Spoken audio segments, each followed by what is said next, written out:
चीन चीन जो चाइना है, एक उसका एक बिजनेस का एक ऐसा स्ट्रैटेजिक है, मतलब बिजनेस का एक ऐसा आइडिया है, तो वो किसी देश को अपनी मार्केट बनाकर उस देश को खतरे में डाल सकता है। तो मैं हूँ संजीव दास, आप देख रहे हैं विश्व गौ माता सुरक्षा के यूट्यूब चैनल्स। तो आइए शुरू करते हैं। देखिए, ये जो चाइना है ये कम्युनिस्ट राष्ट्र है। यहाँ पे सरकार के विरुद्ध में कोई बात नहीं कर सकता है। कोई जो बात करेगा उसको मौत की सज़ा है, पहली बात। दूसरी बात, ये जो कम्युनिस्ट सरकार है तो उसे वहाँ पे कोई निर्वाचन नहीं होता है और वहाँ पे राष्ट्रपति भी नहीं बदलते हैं।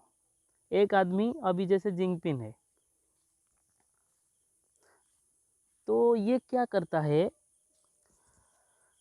वहाँ पे। हमारे देश में, भारत में क्या होता है, भारत में कोई कानून बनने से पहले पहले वोटिंग होता है, राज्यसभा पे होता है, उसको पास होता है कि हर हर राज्य में पारित होता है। उसके बाद बहुत प्रोसेस के बाद कोई कानून बनता है कि, लेकिन जो चाइना है वहाँ पे कानून बनने के लिए एक आदमी का जो बना देगा कानून, वो वही बन जाएगा। तो वो क्या करता है, अपनी देश में वो सब चाइनीज प्रोडक्ट बनाता है और हर देश को, देखो अभी हमारे देश में बहुत, अभी 100 आदमी को आप सर्वे करो, उस उनके पास कम से कम 80% यानी 80 लोग के पास होगा चाइनीज मोबाइल फ़ोन। तो ये कैसे होता है? हमारे देश का अभी 3 स्मार्टफोन कंपनी है। एक है माइक्रोमैक्स, लाभा और कार्बन। ये सब क्यों डूब गया? अभी उनका कोई अच्छा बिजनेस नहीं हो रहा है। क्यों नहीं हो रहा है? ये जो चाइनीज है ये सब क्या करते हैं, वहाँ पे प्रोडक्शन लाइन अच्छा है, क्योंकि वहाँ पे जो दूसरों देश का रफ्तानी करते हैं, जो चीज़ रफ्तानी करते हैं, वहाँ पे इतना टैक्स नहीं लगता है और उनको टैक्स की छूट मिलती है और उनको प्रोत्साहित मिलता है कि आप जितना सस्ते में चीज़ बनाओ, दूसरी दूसरी देश को भेजो, उसको रफ्तानी करो और वहाँ का मार्केट हिला दो। और ऐसा करने से क्या होता है, वो पहले भारत को भी ज़्यादा टारगेट कर रहे हैं, क्योंकि भारत का लोगों को इतना ज्ञान नहीं है। ये हमेशा अ, ऐसा करेंगे कि सोचो एक आदमी का खेती करता होगा, खुद खेती करता होगा, लेकिन उसको जब बाहर में अच्छा चीज़ मिल जाएगा, अच्छा तो नहीं कहूँगा मैं, चाइना चीज़ को कभी अच्छा नहीं कहूँगा, लेकिन सस्ता माल ज़रूर कहूँगा, मिल जाएगा। ये क्या करेंगे ना, खुद का ज़मीन को नहीं खेती करेंगे और वहाँ से सस्ता चीज़ खरीदेंगे। लेकिन एक दिन ऐसा आएगा कि चाइना प्रोडक्ट का रेट बढ़ जाएगा और ये वहाँ से नहीं खरीद पाएंगे और खुद का ज़मीन भी खेती नहीं करते होंगे, तब खाने पीना ना मिलने होकर ये बहुत बर्बाद हो जाएंगे। इसी तरह हमारे देश का सब मोबाइल कंपनी अब डाउन में चल रहा है। जो 3 कंपनी का नाम बताया, ये सब चाइना का सोची समझी प्लान है। ये हमारे देश का लोगों को, हमारी जो फिल्म स्टार, किसी गरदार फिल्म स्टार है जिनको हमारे देश छोटे छोटे बच्चा उनको आइकन समझते हैं, लेकिन ये सब क्या करते हैं, अपनी सपोर्टर जो फॉलोअर को होते हुए ये सब क्या करते हैं, चाइनीज़ कंपनी ये बड़े बड़े फिल्म स्टार को हाईजैक करते हैं और उनको आर्ट बनाने के लिए बहुत पैसा देते हैं और ये सब आर्ट बनाते हैं। आर्ट बनाने के भारत का जो मूर्ख आदमी है, मैं तो मूर्ख ही कहूँगा, क्योंकि ये क्या करते हैं, हमारी भारतीय आदमी खुद लकड़ी है और ये लकड़ी लोहे के साथ मिलकर लकड़ी को ही काट रहे हैं। ये सब ऐसा काम कर रहे हैं और उसमें ये फिल्म स्टार मुख्य भूमिका निर्वाह कर रहे हैं। तो इसमें क्या होता है कि हमने दूसरा देश का सामान खरीदे और हमारे देश से ज़्यादा अर्थ चीन चला जाता है और चीन को जब पैसा जाता है ज़्यादा ज़्यादा, क्योंकि हमारे देश का जितना प्रोडक्ट है कम से कम 80 प्रोडक्ट तो चाइना से आते हैं। मोबाइल फ़ोन से लेकर बच्चों का खिलौने तक, कैलकुलेटर तक, जो भी आप देखो, तो उसमें क्या होता है कि चाइना को ज़्यादा पैसा जाता है और वो वही पैसा में हमारे देश के ऊपर अटैक कर रहा है। जैसे अभी देखो गलवानी घाटी में 20 जवान शहीद हुए हैं। तो ये 20 जवान कैसे शहीद हुए, ये हमारे के लिए रोज देखिए, भारत का जो बजट होना है वो प्रतिरक्षा विभाग में बहुत खर्चा होता है, क्योंकि प्रतिरक्षा विभाग में जब पैसा खर्चा नहीं होगा तो भारत में जीना एक दिन में मुश्किल हो जाएगा। जैसे हम फसलों को कीड़ा नहीं डालेंगे, मारने की दवा नहीं डालेंगे, फसल बर्बाद हो जाएगा। इसी तरह देश का जो जवान है वो जब हमारे देश को बॉर्डर में ड्यूटी नहीं करेंगे, देश का सुरक्षा नहीं देंगे, तो देश एक दिन में ही बर्बाद हो जाएगा। तो ये हमारे देश को सस्ता प्रोडक्ट बेच के क्या करता है, पहले हमारे देश का जितना कंपनी है उनको दिवालिया बना देता है और ये कंपनी सब डूब जाते हैं। इसके बाद वो क्या करता है, वही चीज़ को प्रोडक्ट रेट बढ़ा देता है। जैसे हमारे देश का बहुत सारे केमिकल कंपनी था, तो केमिकल को जब कंपनी यहाँ पे प्रोडक्ट कर रही थी वो ज़्यादा रेट था, लेकिन स्वदेशी था। लेकिन वही चीज़ प्रोडक्ट को चाइना ज़्यादा रेट, थोड़ी सस्ता में बेच रहा भारत को। तो भारत का जो व्यापारी था, जो बिजनेसमैन थे, वो यहाँ से वो प्रोडक्ट नहीं खरीदे, वो चीन से खरीदे। एक दिन ऐसा आया जो भारत का सब जो केमिकल बनाने वाली कंपनी दिवालिया हो गई और डूब गई, और उसी सिलसिला का मौका लेकर चाइना वही चीज़ का रेट बढ़ा दिया।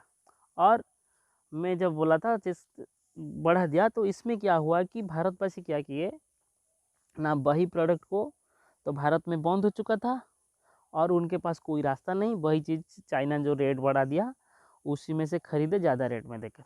तो जो भी हो, ऐसा चाइना का होता है, क्योंकि वहाँ पे कानून बनाना ही पड़ता है। एक आदमी कानून बनाता है, उसको जिम्मेदारी जो भी हो, उसका मन में जो कानून आया वो बना देता है। और इसीलिए भारत कानून नहीं बना पा रही है, क्योंकि भारत में गणतंत्र चल रहा है। लेकिन मैं उसको गणतंत्र नहीं कहूँगा।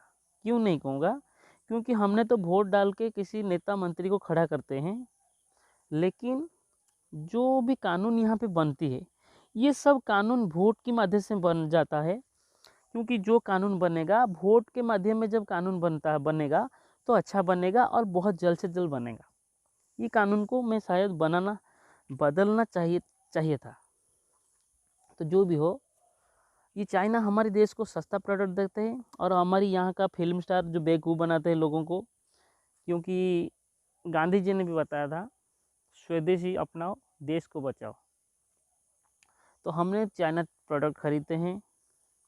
चाइना उसमें से बहुत रॉयल्टी कमाता है, बहुत पैसा कमाता है, और वही पैसा वो क्या करता है, हमारे देश के अगेंस्ट में यूज़ कर रहा है पैसा को। और वही पैसा से वो पाकिस्तान को लड़ाता है, वही पैसा। अभी देखो, ये जो नेपाल है, हमारा छोटा भैया है, ये एक दिन हमारी छोटा भैया था, और उसका देश में से हमारी जो जगन्नाथ धाम, पूरी जगन्नाथ धाम है, वहाँ से जो नेपाल से वो चंदन कस्तूरी आता था, जो मुर्ग से मिलता है चंदन का कस्तूरी, वहाँ आता था। अभी वो बंद हो चुकी है परंपरा, क्योंकि वहाँ पे थोड़ा रेस्ट्रिक्शन लग गया है, जीव हत्या के रेस्ट्रिक्शन लग गया, तो इसलिए नहीं आ पा रहे। तो जो भी हो, वो एक नया नक्शा मतलब वो प्रतिष्ठा किया है, और वही नक्शा वो अभी भारत का उसका अच्छा नहीं पड़ रहा है।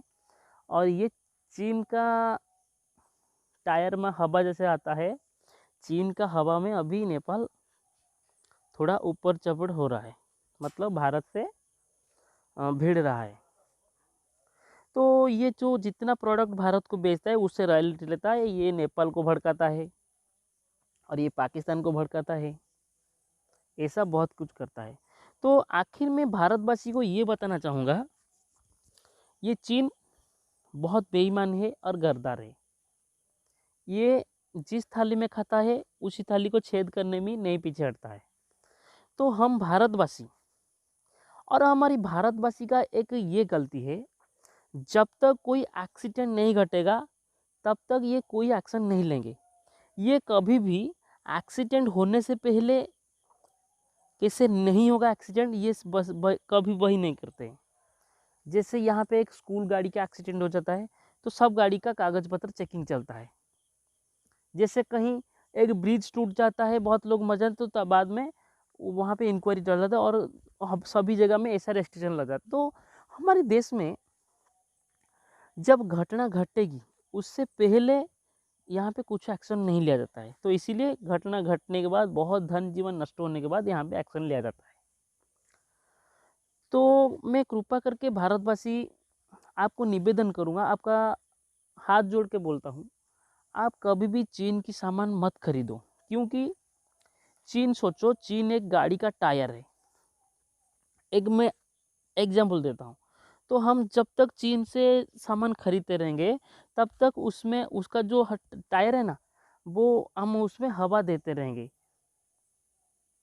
तो जब तक हवा देते रहेंगे वही टायर, वही गाड़ी का टायर हमारे ऊपर कुचल देगा हमको और हम मरेंगे। तो अभी वही चल रहा है। तो कृपा करके आप चीन सामान मत खरीदिए, क्योंकि किसी देश का सबसे बड़ा संबल है उसका फॉरेन करेंसी। विदेश में जितना माल बेचेगा उससे जो प्राप्त करेगा इनकम, उसको विदेशी करेंसी बोला जाता है। तो जिस देश का विदेशी करेंसी घट जाएगा उससे बर्बाद होने से कोई नहीं बचा पाएगा। इसीलिए हमारी भारत से जितना चीज़ विदेश को रप्तानी होगा हमारी भारत को विदेश का करेंसी, जैसे डॉलर हो, जैसे देश जितना जितना देश का सामान हमारे पास आया तो हमारी विदेश जो आर्थिक भंडार है वो बढ़ेगा। तो आपने चीन सामान को बॉयकॉट कीजिए, और जब तक हम बॉयकॉट नहीं करेंगे तब तक हमारे देश को चीन आक्रमण करता रहेगा और आग दिखाता रहेगा। क्योंकि जब तक हम उनका तलवार में धार देते रहेंगे वही तलवार में हम ही कटेंगे। क्योंकि तरबूज के ऊपर शायद तलवार पड़े या तलवार के ऊपर तरबूज पड़े, कटेगी ही तरबूज। तो आपको कृपा करके चाइना सामान मत खरीदो। और मैं आपसे निवेदन करता हूँ, भारत को बचाओ, स्वदेशी अपनाओ। जब तक आप स्वदेश में बनने वाला चीज़ को यूज़ करेंगे तब तक स्वावलंबी होने से आपको कोई नहीं बचा पाएगा। तो मैं आपसे विदा लेता हूँ। जो भारतवासी, जो देशभक्त ये वीडियो सुन रहे थे, देख रहे थे, आप इस चैनल को सब्सक्राइब कीजिए, लाइक कीजिए और शेयर कीजिए। इस चैनल में हम देशभक्ति के आधारित बहुत सारे वीडियो लाते हैं, तो आप तक वो वीडियो जरूर पहुंचेगा। तो डिस्कशन हमारे ऑल सोशल नेटवर्क साइट को फॉलो कीजिए और लाइक कीजिए। तो हम आपसे विदा लेते हैं। आपको आदरणीय प्रणाम। जय जगन्नाथ, जय गौ माता, भारत माता की जय, वंदे मातरम, वंदे मातरम।